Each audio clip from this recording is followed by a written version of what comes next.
Skip Daniel Bayless, I take homage to something you said earlier about Baker Mayfield will never be as big as LeBron James. Baker Mayfield, if he is what I think he will be, and I'm talking a 15-year starter in the National Football League, just say 13-year, and he's a dominant player like he looks now, he'll be bigger than LeBron ever was. Cleveland is a football city. They don't even care about... Listen, basketball is third on the chain. It's football, baseball, and basketball. Trust me when I tell you. No one cares about basketball. When LeBron was there, I only watched the playoffs. Never watched the regular season. Now, when they had Mark Price, Brad Daugherty, Ron Harper, John Hot Rod Williams, Larry Nance, Mike Sanders, and, all them guys back in the late 80s, early 90s, yeah, we watched it, and I'll be honest with you. That was a way better team than the Cavalier team that won the title because it was a team, and it was funner to watch. And basketball was way better back then because you didn't have no dominant franchise like, you know what I'm saying? But yeah, Baker Mayfield right now, this day, because we should be 4-0, at any event we should be 2-1-1. Just say that because we got robbed last week. Baker GX Mayfield is bigger than LeBron James right now. Right fucking now. Baker GX Mayfield is definitely our best rookie out of this draft. Samuel G. Darnold ain't even close. I should start bullying Samuel Darnold like Baker is calling it. You know how he bullies.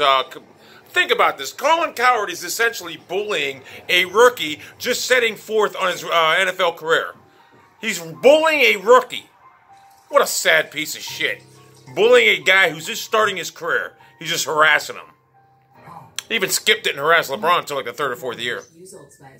So maybe we should start bullying Sam Darnold, like Colin's bullying Baker GX Mayfield. But Baker GX Mayfield can handle it. Baker GX Mayfield's a fucking biblical beast. Baker GX Mayfield's a fucking beast. So yeah, he's bigger than LeBron. Anyone out there knows Cleveland's a football town. No one cares about basketball. I'll tell you what, the Indians are in the playoffs. I don't even watch baseball. But when they're in the playoffs, like right now, I'll watch baseball. And I remember the World Series. God, I knew we were up 3-1. I told my boy, I said, if we don't win Game 5, we're done. He goes, no, we're all right. I go, nah, Game 5 was critical. And I knew it. I knew it. We had it wrapped, and we blew it. Choked it away. Terrence Francona. Chad O.J. Remember Chad O.J.? Now, I will say this, back in the 90s, I'm not going to lie. I probably watched 140 out of 162 games. I used to love watching baseball. James W. Tomey, Roberto Alomar, Omar Vizquel, Sandy Alomar, Travis Fryman, Matt Williams, whoever the fuck it was. Manny Ramirez, Albert Bell, Richie Sexton, Brian Giles, Kenny L.L. Lofton, and we had a ton of talent on that team. Yet we never won a World Series. We were there, but I loved watching baseball back then. That team was stacked. And right now, this Indians team is stacked. In fact, this Indians team's got, like, Linder's better than Vizquel, and Ramirez is better than anyone they had at third base over there. Ramirez is a fucking beast, Jose Ramirez. I would like to combine both them squads and see which team player could have started on each. Albert Bell was a fucking beast. He's my favorite athlete of all time. Albert Bell was look what he did to Fernando Vina. He's a fucking beast. Albert Bell was my favorite fucking player ever. He was a fucking beast. Then he got hip problems and he never was the same. He should be in the Hall of Fame. He'll never get there because he punked reporters, but Albert Bell deserves to be in the Hall of Fame. He was a fucking beast. He never took steroids. He was just a fucking hitting machine. Motherfucker hits 52 and 50. He's a fucking animal. He got to be in the Hall of Fame. I'm the push. Now he looks like a slob. But who cares? When he was playing, he was a fucking beast. I remember he went to Chicago. He got $10 million, and that ain't nothing now. Anyway, Matthew GX Stafford. Barry R.L. Steroid Bonds. But yeah, it's just a matter of fact. Baker Mayfield, I'll tell you what. I'm still watching that, thinking about that game Mayfield played. I mean, let's be real here. Callaway don't slip, perfect ball thrown. Them turnovers, only one was on Mayfield. He's a fucking beast. And for them faggots in the NFL replay booth, that fucking whatever the fuck is Al Riverin, to take it away from us, you fucking piece of shit motherfucker. Stage 4, motherfucker. I'm so fucking mad. We should be at least 2-1-1. 1-2-1 sucks. 2-1-1. We got a chance to play for the division lead Sunday. Now we got a chance to go to 500 because the NFL ripped us the fuck off, and I'm pissed. That play was not reversible.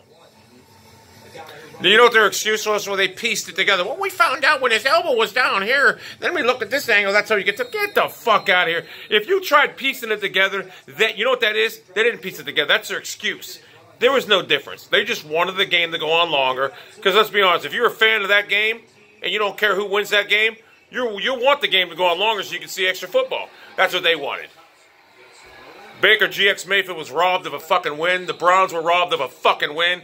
And I'm still fucking pissed about it right now. I swear to fucking God I'm pissed about it. I can't stop thinking about it. That one game is a fucking big, it's a big fucking game.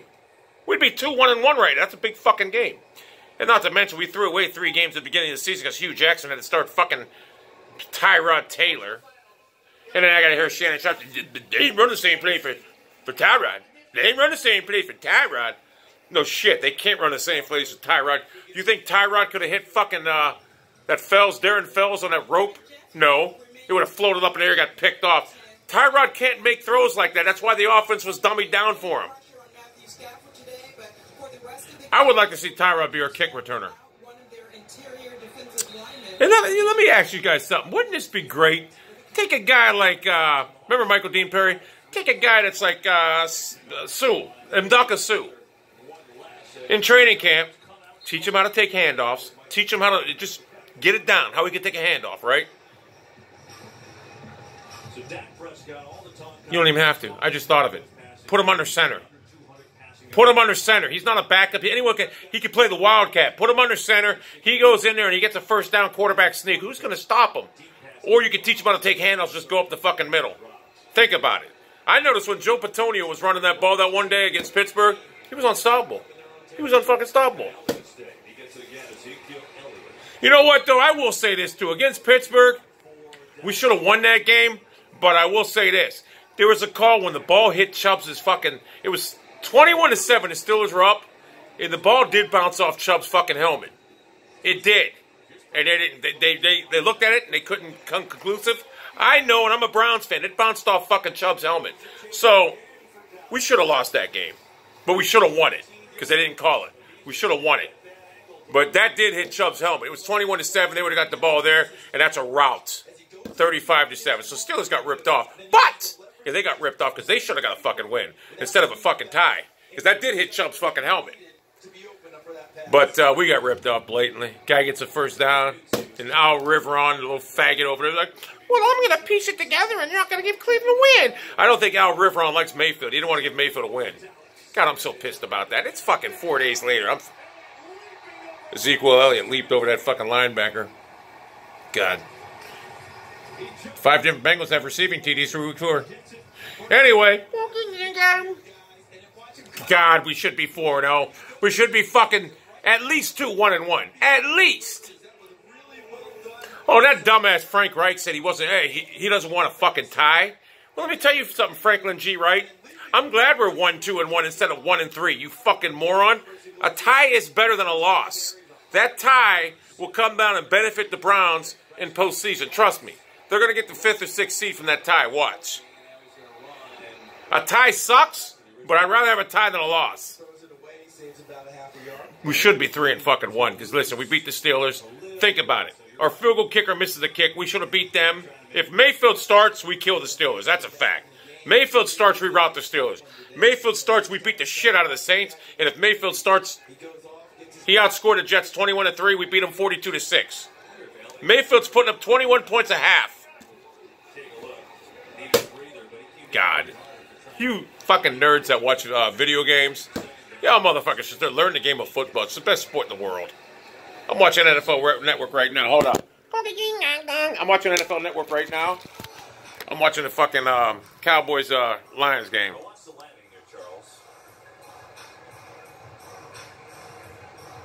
And you know, sometimes when you come back from the football, remember he hurt his ankle earlier. Oh, I did play Call of Duty. I played Modern Warfare 2. I'm gonna tell you, it's unfucking playable. It's all lag. It's so laggy. I mean, really. I mean, seriously. I'm so fucking pissed. It's so fucking laggy. It ain't even enjoyable. It's not even fucking enjoyable. Do they got new maps in that fucking gay fag night Fortnite yet? Anyway, I gotta go.